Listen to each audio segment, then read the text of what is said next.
सारी सर्दी बारिश में लाखों की तादाद में लोग किसान आंदोलन में शामिल हैं। इस दौरान 11 राउंड बातचीत के सरकार और किसान के बीच बेनतीजा बातचीत के 11 राउंड हुए। फिर भी आज जो स्थिति है, टिकरी बॉर्डर पे पहली ट्रैक्टर ट्रॉली से आखिरी ट्रैक्टर ट्रॉली तक 4-5 लेन 17 किलोमीटर लंबा धरना। सिंगू बॉर्डर पे पहली ट्रैक्टर ट्रॉली से आखिरी ट्रैक्टर ट्रॉली तक 21 किलोमीटर लंबा धरना। अलग अलग गाजीपुर बॉर्डर पे बाकी जगह कई लाख लोग आज भी इन धरना स्थलों पर विश्वास रखे, अपने मन में शांति और संयम से बैठे। पिछले इन 72 दिन में इन धरनों स्थलों से 194 किसानों के शव, जिन्होंने अपनी जान कुर्बान कर दी, शहादत दे दी, अपने अपने गांव में वापस लौटे। ये वो लिस्ट है। कोई पूछ रहा था कि कौन है, गांव का नाम है, परिवार का नाम है, उनका कौन सा भाई चीन की सीमा पे तैनात है, कौन सा भाई पाकिस्तान की सेना पे तैनात है, उनके नाम मैं रखना चाहता हूं। मैं इसको सभा पटल पे रखना चाहूंगा।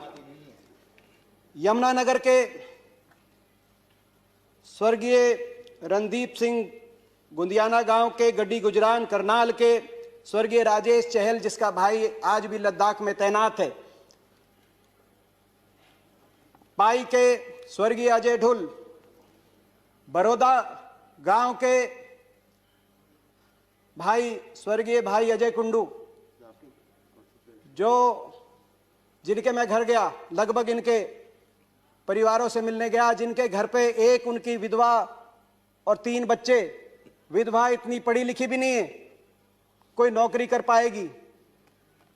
3 लड़कियां हैं, तीनों अभी स्कूल में अनमैरिड हैं। कैसे उनकी शादी होगी, कैसी व्यवस्था होगी? बेटी बचाओ बेटी पढ़ाओ का नारा देने वाली सरकार, उनकी बेटियों को कौन बचाएगा, कौन पढ़ाएगा? सैकड़ों जान चली गई, मगर सरकार के मुंह से संवेदना का एक अक्षर नहीं निकला। आज मैं देख रहा था कि मैंने सभी भाजपा की तरफ से जो लोग बोले, उनके वक्तव्य को ध्यान से सुना। इन 194 परिवारों के लिए कोई संवेदना के शब्द की बात तो दूर की बात है, जिक्र तक नहीं हुआ। ज्योतिरादित्य सिंधिया जी बोल रहे थे, 15 साल तक मेरे साथ लोकसभा में थे। उन्होंने एक किसान का जरूर जिक्र किया 26 जनवरी को, जिसने अपनी जान गंवाई। प्रचंड बहुमत का अहंकार भी दिखाई दिया, कहा कि लोग हमारे साथ हैं। मगर इन इलाकों के अंदर जनता का विश्वास ये सरकार खो चुकी है। इसका अंदाजा इस बात से लगाया जा सकता है कि हरियाणा में मुख्यमंत्री अपने गृह क्षेत्र में या उप मुख्यमंत्री अपने गृह क्षेत्र में को कार्यक्रम भी नहीं कर पाएंगे, ना कर पा रहे। उपचुनाव के बाद उपचुनाव हरियाणा के अंदर सरकार को हार का मुंह देखना पड़ रहा है, जबकि 4 साल सरकार के बाकी हैं। जनता का विश्वास कितना इस सरकार के पास है? मैं सभापति महोदय कहना चाहता हूं, ये जो धरने टिकरी बॉर्डर पे, सिंगू बॉर्डर पे, ये मेरा गृह क्षेत्र है। मैं वहीं से आया हूं, मैं इन धरनों पे गया हूं। एक एक ट्रॉली के अंदर झांक के मैंने किसान से बात करी है, मैं इन घरों में गया हूं। मुझे आपका संरक्षण चाहिए। मैं सदन के बीच में सच्चाई रखना चाहता हूं, केवल सच्चाई रखना चाहता हूं। ये स्थिति में हम कैसे पहुंचे? 5 जून 2020 को कोरोना आपदा के बीच में अध्यादेश जिनकी आवश्यकता तब होती है जब इमरजेंसी सिचुएशन हो, जैसे अभी कहा डेरेक ओब्रायन जी ने। सामान्यतः सदन, दोनों हाउस कोई भी किसी भी बिल को पास करते हैं, राष्ट्रपति जी हस्ताक्षर करते हैं और एक्ट बनता है। अध्यादेश जब राष्ट्रपति जी के हस्ताक्षर से एक्ट कानून लागू हो जाए और उसके बाद दोनों सदनों को केवल एक रबर स्टैंप की तरह उसको पारित करने के लिए प्रयोग किया गया। आंदोलन शुरू हो गया पंजाब में, 6 महीने तक आंदोलन चलता रहा। हरियाणा और पंजाब में कहीं पिपली में लाठीचार्ज हुआ, तो कहीं पंजाब के एक एक टोल पे किसान बैठा मगर उनकी सुनवाई नहीं हुई और 6 महीने के बाद शांतिपूर्ण तरीके से वो किसान उठकर उन्होंने फैसला किया कि रामलीला ग्राउंड में जाके धरना देंगे।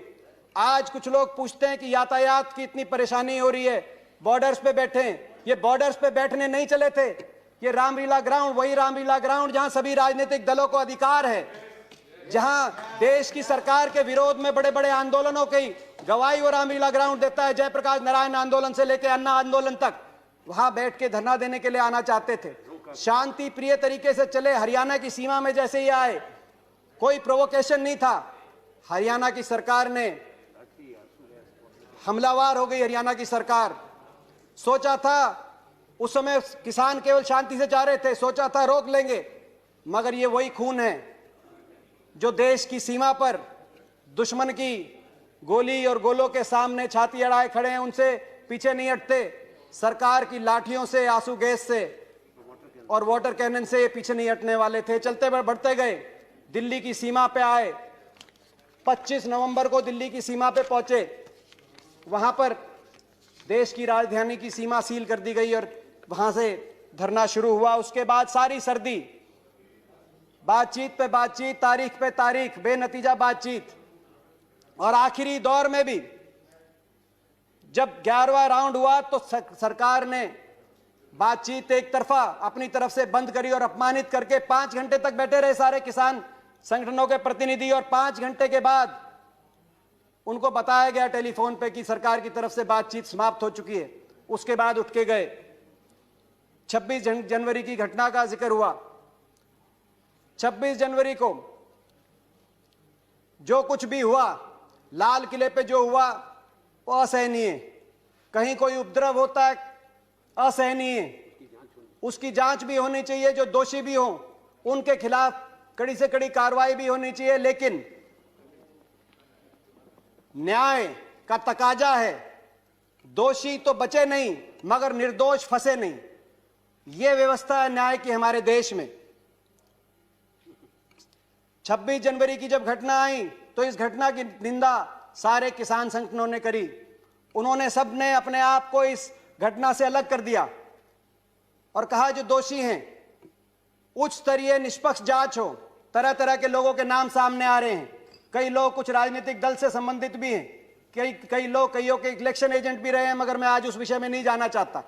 उनके नाम सामने आ रहे हैं, सारे तथ्य सामने आए, दोषियों के खिलाफ सजा हो। सारे किसान संगठनों ने कहा उनकी बात पे यकीन किया जाना चाहिए।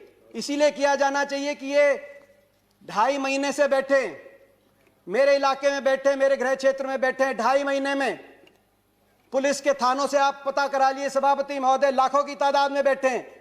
किसी को तंग करने की बात तो दूर है, किसी की तरफ हिंसा की बात तो दूर है, किसी एक रेडी वाले से एक मूंगफली और एक केला भी अगर किसी ने छीना हो, इन किसानों ने किया हो, एक कंप्लेंट पुलिस में आई हो, या 26 जनवरी को भी किसी दिल्ली के थाने में एक कोई दुकानदार, एक कोई रेडी वाला पहुंचा हो कि ये मूंगफली भी ली है किसी ने, वहां जाके आप पता करिए। लोग कहेंगे कि किसान ने अपना भी हमारे साथ, अपने साथ साथ हमारा भी भोजन का इंतजाम यहां पे जहां पे बैठे हैं उन्होंने किया है। इनकी बात पे इसीलिए भी यकीन किया जाना चाहिए कि इन धरनों से 200 लाशें, लगभग 194 लाशें जब वापस गई, आदमी विचलित हो जाता है, उत्तेजित हो जाता है। गुलाम नबी आजाद साहब ने बड़े बड़े किसान आंदोलनों की याद दिलाई इस सदन को और कहा कि हर आंदोलन में सरकार झुकी थी, चाहे ब्रिटानिया सरकार हो या आजाद भारत की सरकार। और यह आंदोलन इसलिए अलग है क्योंकि सरकार झुक नहीं रही। एक और वजह से आंदोलन अलग है, चाहे वो पगड़ी समाल जट्टा आंदोलन हो 1905 का, चाहे वो चंपारण सत्याग्रह हो, चाहे वो बरदौली का आंदोलन हो गुजरात का। किसी आंदोलन में इतने किसानों ने अपनी जान कुर्बान नहीं करी जितने इस आंदोलन में जुर्बान का किसान कर। मगर ये विचलित नहीं हुए, लाशें इन धरनों से अपने अपने गांव में जाती रही, विचलित नहीं हुए, शांति से संयम से बैठे रहे। इनकी नीयत का अंदाजा उससे लगाना चाहिए देश को। न्याय का तकाजा था, दोषी बचे नहीं और निर्दोष फंसे नहीं। लेकिन क्या हुआ इस घटना के बाद? इस घटना के बाद निर्दोष लोगों पर को निशाना बनाया गया। झूठे मुकदमे किसान पर, पत्रकारों पर। किसान आंदोलन को बदनाम करने के लिए मीडिया का एक तबका साजिशें और षड्यंत्र बड़े बड़े रचे जाने लगे। किसान की आवाज को कुचलने के लिए प्रचार तंत्र हमलावर हो गया, प्रचार तंत्र झोंक दिया गया। प्रजातंत्र नहीं, प्रचार तंत्र। आज ये प्रजातंत्र नहीं है, प्रचार तंत्र है। प्रचार से, प्रचार के लिए, प्रचार द्वारा प्रचार तंत्र। देशद्रोही बताया गया जो इन धरनों में बैठे हैं, देशद्रोही बताया गया। कहा कि आतंकवादी हैं, चीन पाकिस्तान से फंडेड हैं, गद्दार हैं। मैं पूछना चाहता हूं, जो बाप यहां बैठा है जिसको गद्दार बताया जा रहा है, देशद्रोही बताया जा रहा है, उसका बेटा चीन की सीमा पे तैनात है।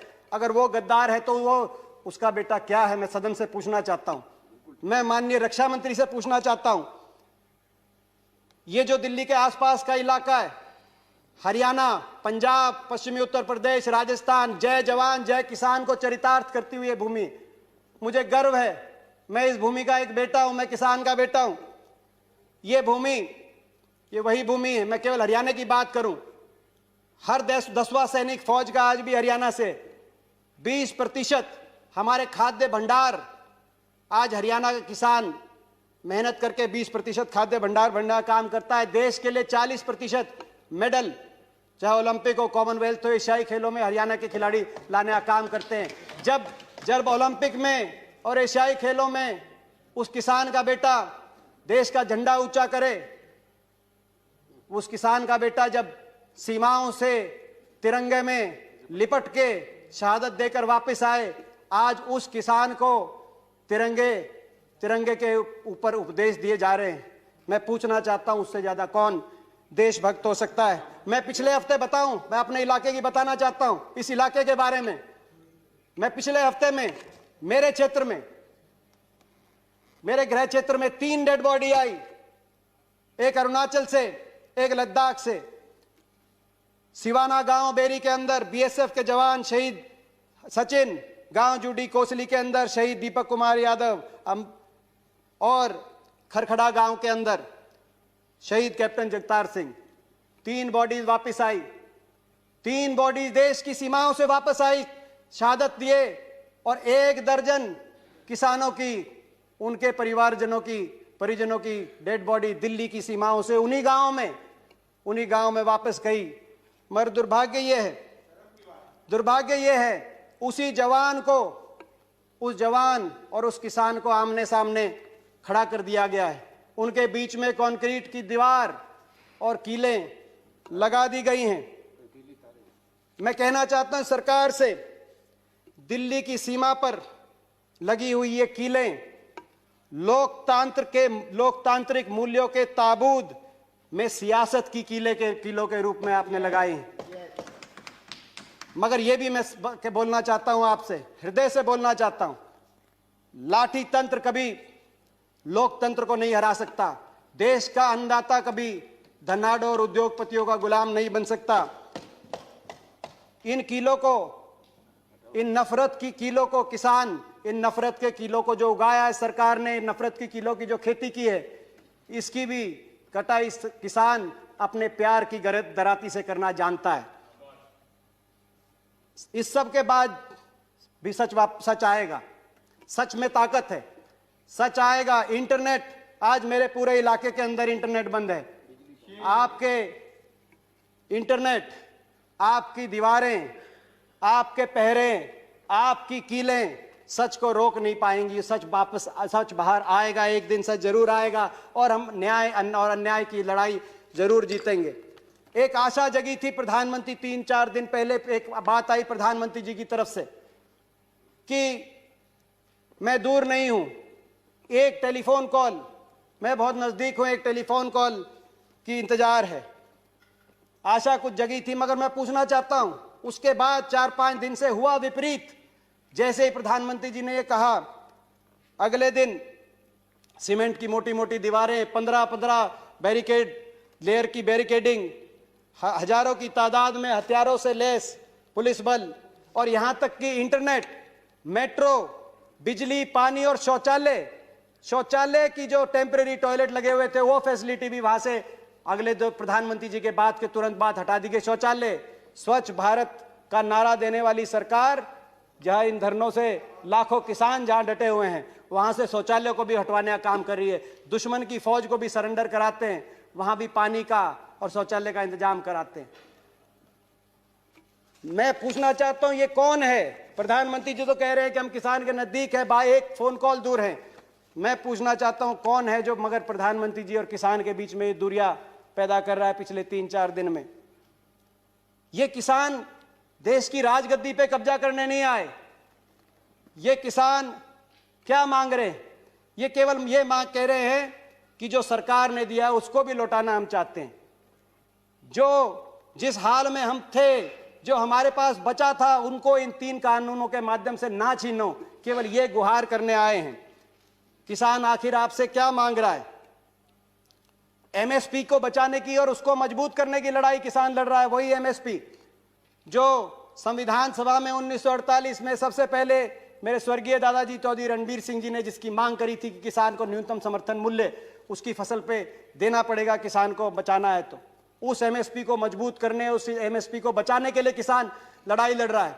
उस एपीएमसी और उस मंडी व्यवस्था को बचाने के लिए किसान लड़ रहा है जो चौधरी छोटू राम ने 1938 में ज्वाइंट पंजाब, पेशावर से पंजाब तक, पेशावर से पलवल तक जब एक राज्य था, उस समय जब मंडी व्यवस्था बनी थी, उस मंडी व्यवस्था को मजबूत करने के लिए किसान लड़ाई लड़ रहा है। उस उपभोक्ता को बचाने के भी लिए लड़ाई लड़ रहा है जो एसेंशियल कमोडिटी एक्ट से जो भंडारण, असीमित भंडारण। माननीय दीपेंद्र जी कंक्लूड करिए, आपका समय हो गया।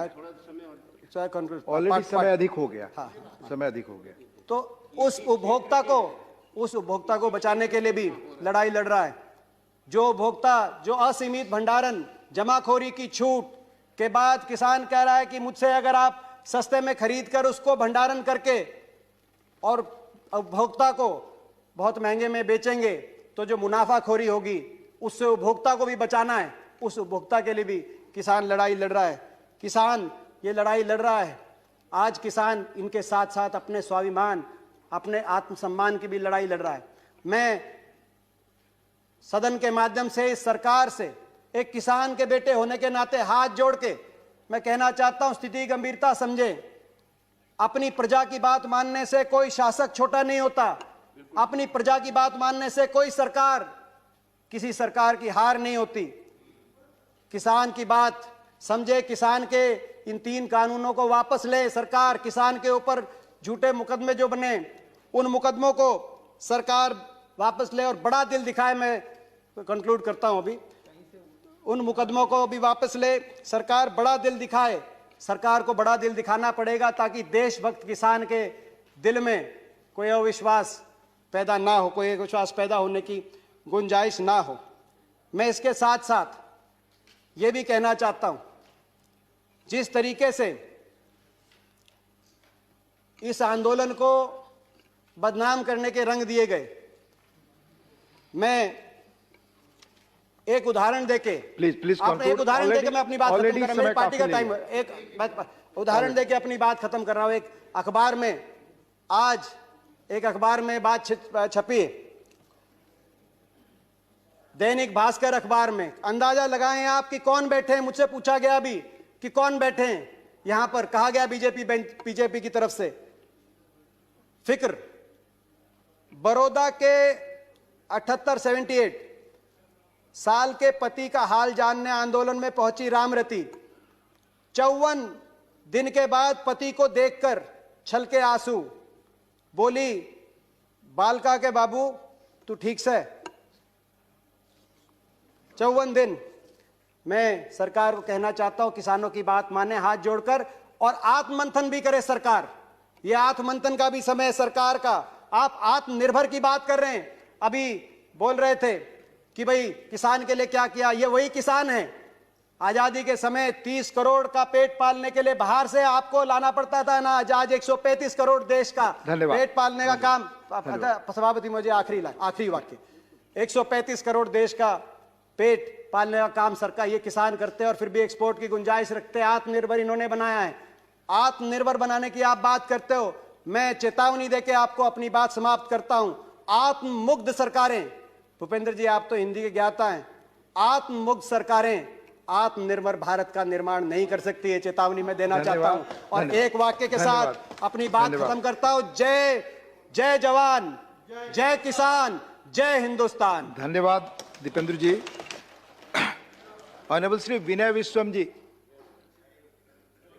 Tomorrow, sir. Tomorrow. Please continue. No, sir. No, sir. Please No, continue. no. You have 5 minutes. No, no, Speak I- today. from or your- then tomorrow. Okay, then okay. Yes.